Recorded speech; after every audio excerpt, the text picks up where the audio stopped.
Selamat pagi, perkenalkan nama saya Depsi Aquila, saya mahasiswa dengan Prodi Ilmu Politik, Fakultas Hukum, tahun angkatan 2020. Di sini saya akan sedikit menjelaskan mengenai metode penelitian kuantitatif, yang dimana ini merupakan tugas mata kuliah pada semester ini. Nah, untuk metode penelitian kami mengangkat judul mengenai faktor-faktor penyebab terjadinya ketidaknyamanan pada lingkungan kos Universitas Jambi, yang dimana studi kasus yaitu pada mahasiswa di Mendalo. Selanjutnya, mengenai latar belakang pada permasalahan ini, yang dimana lingkungan sosial merupakan tempat berlangsungnya aktivitas sehari-hari. Oleh sebab itu, lingkungan sosial ini diharapkan dapat menjadi tempat individu atau kelompok melakukan aktivitasnya dengan aman dan juga nyaman. Terkhusus pada lingkungan kos mahasiswa Universitas Jambi yang ada di Mendalo. Di beberapa wilayah tingkat kenyamanan lingkungan masih sangat kecil, di mana pada wilayah-wilayah tertentu kerap kali terjadi kasus-kasus yang menjadi faktor ketidaknyamanan pada lingkungan tersebut. Penyebab ketidaknyamanan di lingkungan kos ini harus segera dicari jalan keluarnya, karena lingkungan kos ini merupakan sangat mempengaruhi besar terhadap sikap dan perilaku para mahasiswa. Nah, selanjutnya mengenai rumusan masalah. Di sini yang menjadi rumusan masalah ialah apa yang menjadi faktor penyebab maraknya kehilangan kendaraan mahasiswa Universitas Jambi di lingkungan kos Mendalo. Kemudian yang kedua, apa yang menjadi penyebab munculnya anak-anak pang yang mengganggu kenyamanan beraktivitas mahasiswa Universitas Jambi di Mendalo. Lalu bagaimana tindakan pemerintah dalam mengatasi masalah infrastruktur jalan yang berada di sekitar Mendalo? Lalu apa yang menjadi faktor penyebab penyalahgunaan bahu jalan oleh para pengendara bermotor di Jalan Raya Mendalo? Selanjutnya mengenai pembatasan masalah.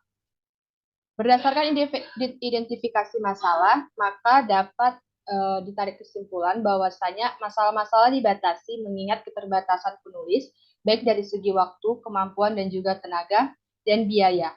Dengan demikian, penulis membatasi analisis penyebab terjadinya ketidaknyamanan pada lingkungan kos Universitas Jambi, yang dimana studi kasusnya sendiri adalah pada mahasiswa di sekitaran Mendalo. Adapun tujuan dari penelitian ini adalah yang pertama, dari identifikasi masalah, penulis temui di atas untuk semua kasus ketidaknyamanan ataupun merumuskan tujuan yang dimana untuk mengetahui apa saja yang menjadi faktor penyebab maraknya kehilangan kendaraan mahasiswa Universitas Jambi di lingkungan kos Mendalo.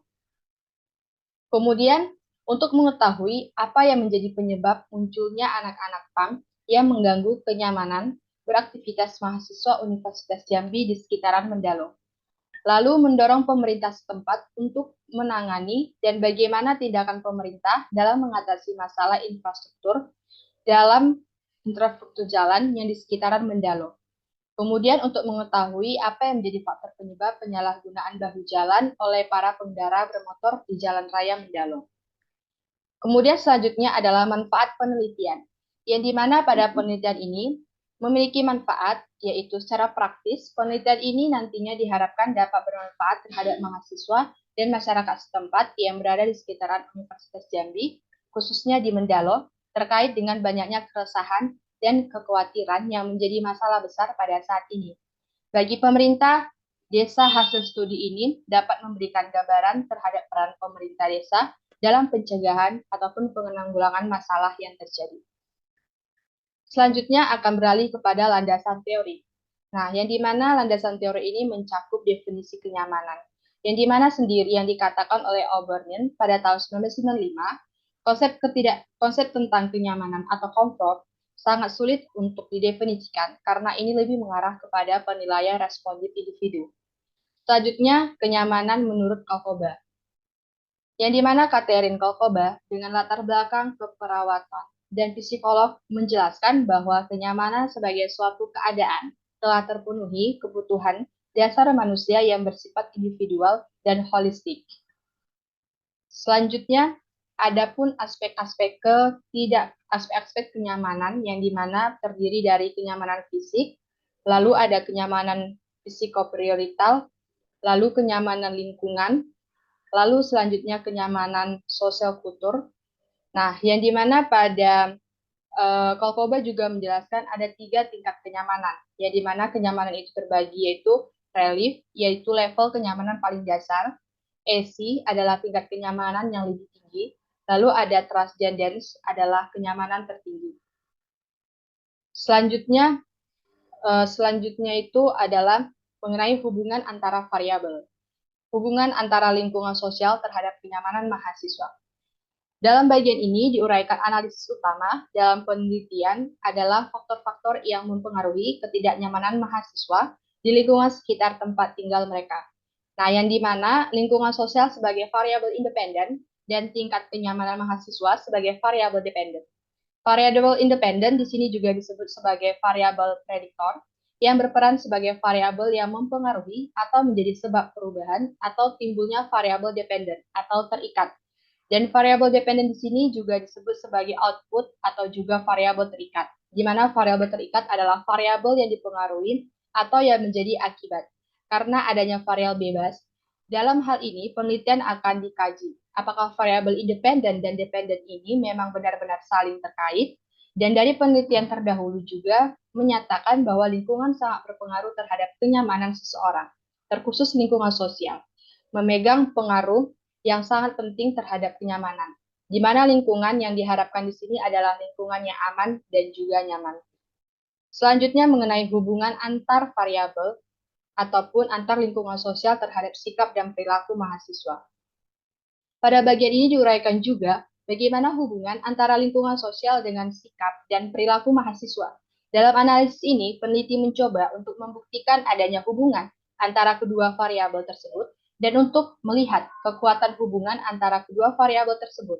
Dan dari hasil semua terdahulu juga menemukan hasil bahwa lingkungan sosial ini menjadi penentu dari sikap baik atau buruknya suatu individu. Tetapi lingkungan ini juga bukan hanya satu-satunya yang dijadikan sebagai tolak ukur dalam penentuan sikap dari seseorang.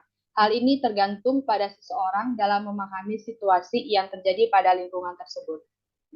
Selanjutnya mengenai kerangka berpikir, yang dimana pada ini kami mengambil mengenai faktor-faktor ketidaknyamanan, yang dimana kerangka berpikir dapat dijelaskan ketidaknyamanan lingkungan kos yang mengakibatkan penyebab terjadinya, lalu bagaimana upaya untuk menanggulanginya. Dalam upaya penanggulangannya yang merupakan 2 aktor yang berperan, yaitu antara pemerintah desa dengan masyarakat setempat, yang dimana semuanya berperan untuk lingkungan ataupun untuk menciptakan lingkungan yang sangat nyaman demi keadaan sosial pada sekitaran kos Mendalo. Selanjutnya adalah hipotetis. Nah, pada metode analisis data. Metode analisis data yang digunakan dalam penelitian ini adalah analisis regresi linear berganda. Analisis ini digunakan untuk mengetahui arah pengaruh variabel independen terhadap variabel dependen. Apakah pengaruh positif atau negatif? Lalu ada persamaan regresi linear berganda menurut Ghazali, ya di mana Y sama dengan A ditambah B1 ditambah X1 ditambah B2 X2. Yang dimana memiliki keterangan Y merupakan variabel dependen atau kepuasan tempat tinggal, A merupakan konstanta, yaitu nilai Y ketika semua variabel dependen 0 atau sama sekali tidak ada. Lalu B1 dengan B2 yang merupakan koefisien regresi, lalu X1 merupakan variabel dependen pertama, dan X2 merupakan variabel dependen kedua. Selanjutnya adalah pengaruh lingkungan kos Universitas Jambi terhadap kenyamanan mahasiswa Universitas Jambi, yang dimana HO, situasi keadaan lingkungan kos tidak berpengaruh secara signifikan terhadap kenyamanan mahasiswa. Lalu HI, situasi keadaan lingkungan kos berpengaruh secara signifikan terhadap kenyamanan mahasiswa. Lalu ada uji hipotetis akan dilakukan dengan uji T. Uji T digunakan untuk menunjukkan apakah suatu variabel dependen secara parsial mempengaruhi variabel dependen, kriteria pengujian dengan tingkat signifikan atau alfa, yang dimana menghasilkan 0,05 ditentukan, yang dimana pertama, jika nilai signifikan, maka lebih kecil alfa, maka HO ditolak dan H diterima. Yang kedua, jika nilai signifikan lebih besar, maka HO diterima dan H2 ditolak.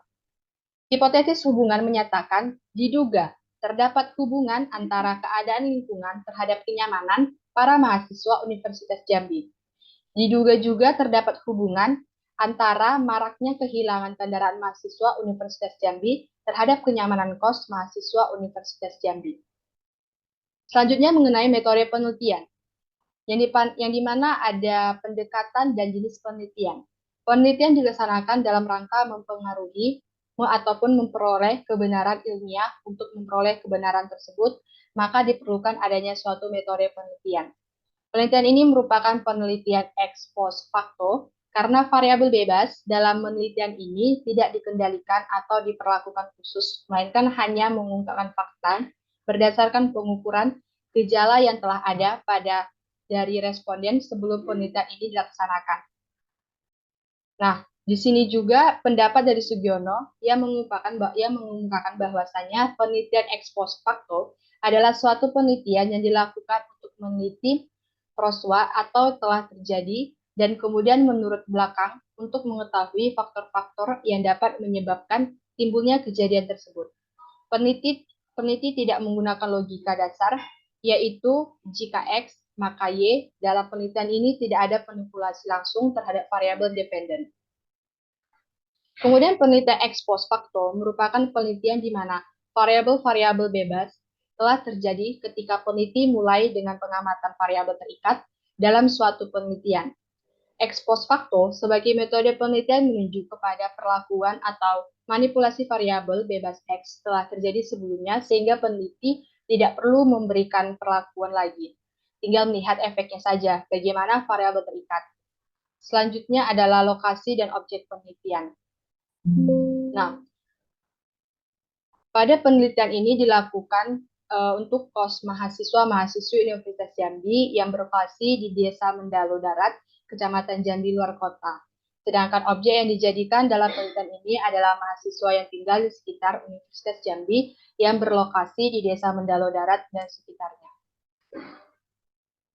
Selanjutnya adalah populasi dan sampel penelitian.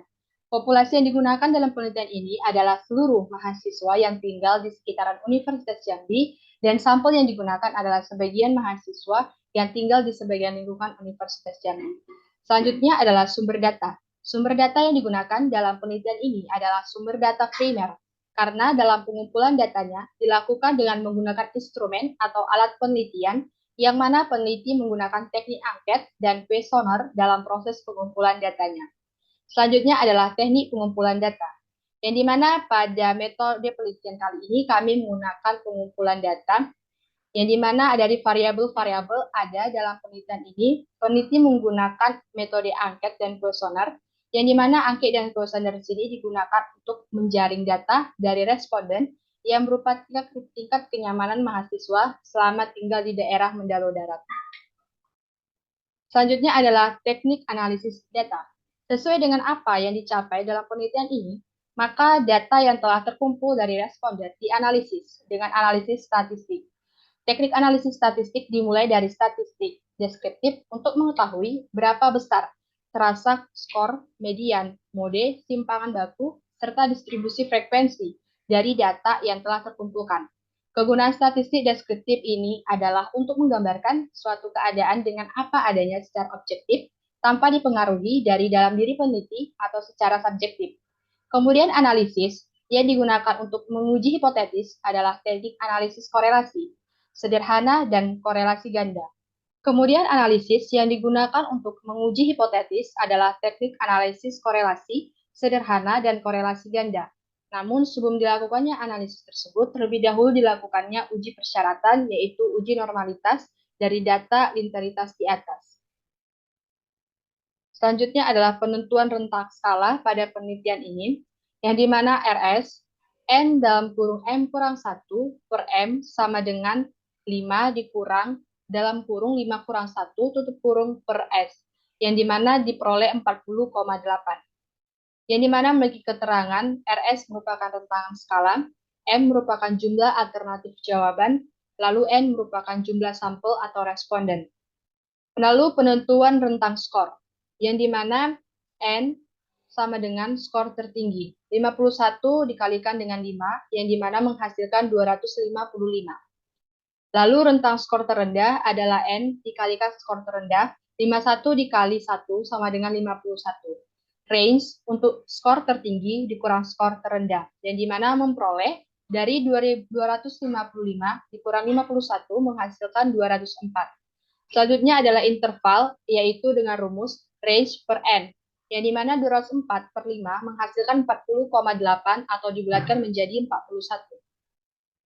Jadi mana telah mendapatkan hasil data dari 51 sampai 92 itu menghasilkan sangat kurang nyaman. Bahwasanya dijelaskan dari hasil kuesioner yang diberikan, mahasiswa yang ada di sekitar Mendalo dalam tingkat kenyamanannya bernilai dari 51 sampai 92. Selanjutnya dari 93 sampai 134 merasakan kurang nyaman. Lalu 135 sampai 176 menghasilkan cukup nyaman. Lalu 177 sampai 218 merasa nyaman, dan dari 219 sampai 260 merasakan sangat nyaman. Lalu di sini telah tertera mengenai bagaimana jumlah responden dari kuesioner ataupun angket yang telah diberikan melalui link Google Form yang telah diberikan.